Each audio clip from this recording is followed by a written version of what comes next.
Hi there. I'm more interested in the how we do things rather than the what we do. So I'm wanting to talk to you about how we can behave differently in the world, which is why I've chosen to use this particular theme of yes, please, and thank you. Because my proposition is the fact that we can have better relationships with other people and make better organizations if we adopt this fundamental attitude of life. We can make a more collaborative and cohesive society. So I'd like to take each one in turn and talk a little bit about it. So if we start with yes, yes is derived from a Middle English word meaning may it be so. So it's not just a question of agreeing with what the person has said to you, but it's actually trying to bring something new into existence. Yes, I would like that to happen. Most, if not many, of the most important things that have happened to me in my life have happened as a result of my saying yes to things. And then, when I've said yes, following through with passion and commitment. I'd like to give you a couple of examples. Some years ago, I was on a walk with some friends. We were walking across country, and one of them, called Owen, who at that time was the manager of Real World Studios, owned by Peter Gabriel, happened to mention that Peter had bought a timber yard next door called Oscar Windebanks, and therefore they were looking for a manager to run it. He wasn't looking for a job application. He was simply telling us something of interest. Oscar Windebank and Sons have been running for 150 years, one of the oldest timber yards in the Bath area. The owner had died, and so it had fallen into decline. So at this point, I ignored my common sense and allowed my inner idiot to speak out. And I said, I'll do it. I knew nothing about timber yards.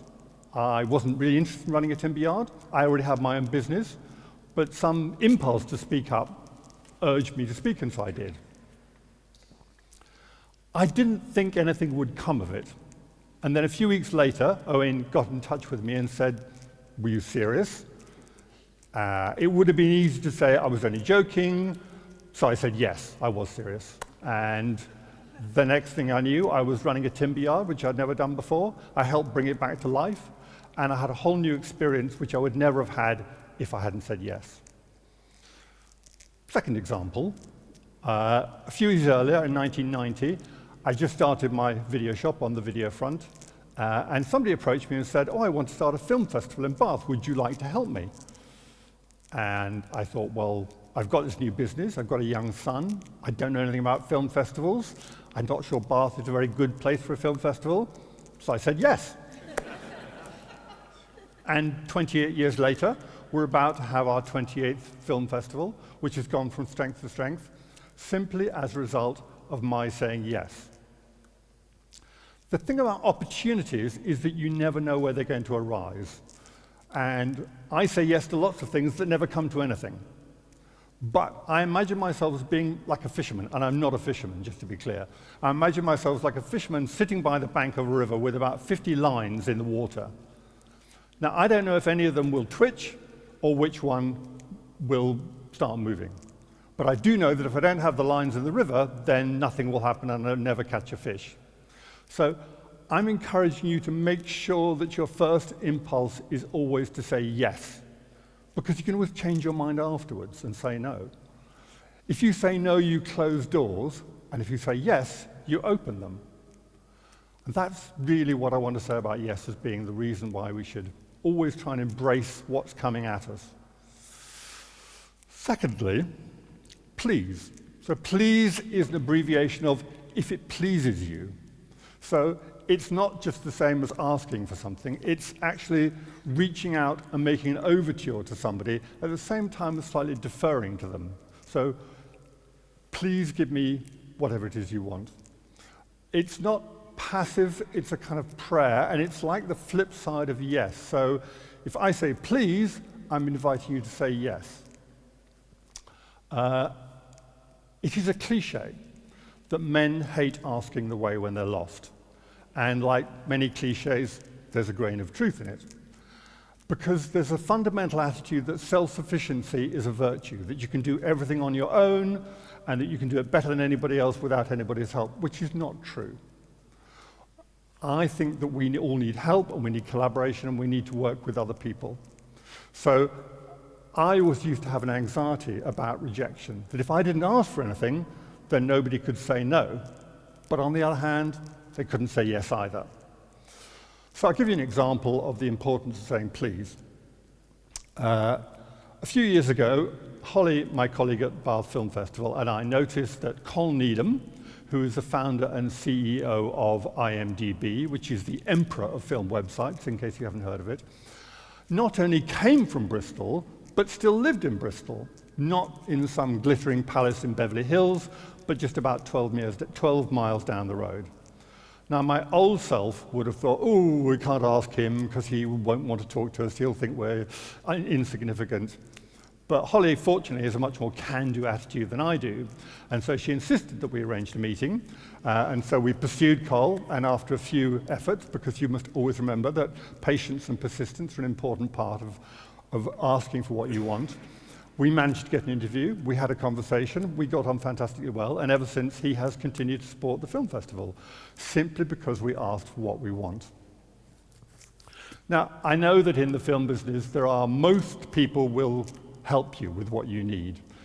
It doesn't mean that I can text Meryl Streep and she will come and introduce her new film, but for the most part, people are only too happy to help.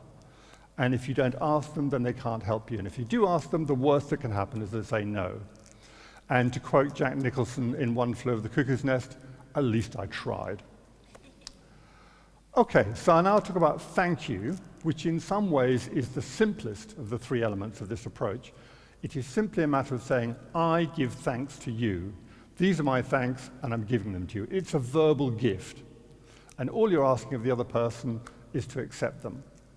So I thought we might do a little experiment. I did have an example, but when I was sitting there, I thought, well, maybe we could do something a bit different, which will involve you in saying two words, because one of the examples I was saying thank you is thanking the people who've done this today, all the people who put on the hard work, whether it's Cherry or Jeff or Adora, all the people who've worked to make this happen, and including you yourselves for being here. So on the count of three, when I go to three, I would like you all to say thank you very loudly, simultaneously, and see how that feels, okay? 1, 2, 3. Thank you. Very good. So much better than my example. So it's a very simple approach, this. It's as simple as saying yes, please, and thank you throughout your life. So yes is a matter of being open to what comes your way, embracing whatever happens, and being alert to something unexpected coming around the corner. Because if you're not alert to it, you won't notice when it happens. And if your first instinct is to say no, then that won't happen either. So always be open to new opportunities. Remember that if you don't say please, then no one can give you what you want. And if you ask for what you want, you're more likely to get it. And always say thank you to people. It's a very simple, easy technique. It's a gift to people. It doesn't require anything of them other than they receive your thanks.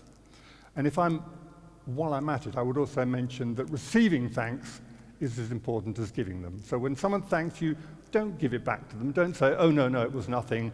Somebody else did everything. Say, thank you very much. It's a much nicer feeling to have. It's a much nicer feeling to receive. So finally, I just want to say that you won't get many yeses, pleases, and thank yous from the Gordon Geckos of this world, for those of you who remember Wall Street from all of 30 years ago. But I do think it's a fundamentally useful attitude to have in life if you want to build creative relationships with other people, if you want to build creative organizations. And it's a gift that goes on giving. You can keep saying yes, please, and thank you, and you can never run out of energy.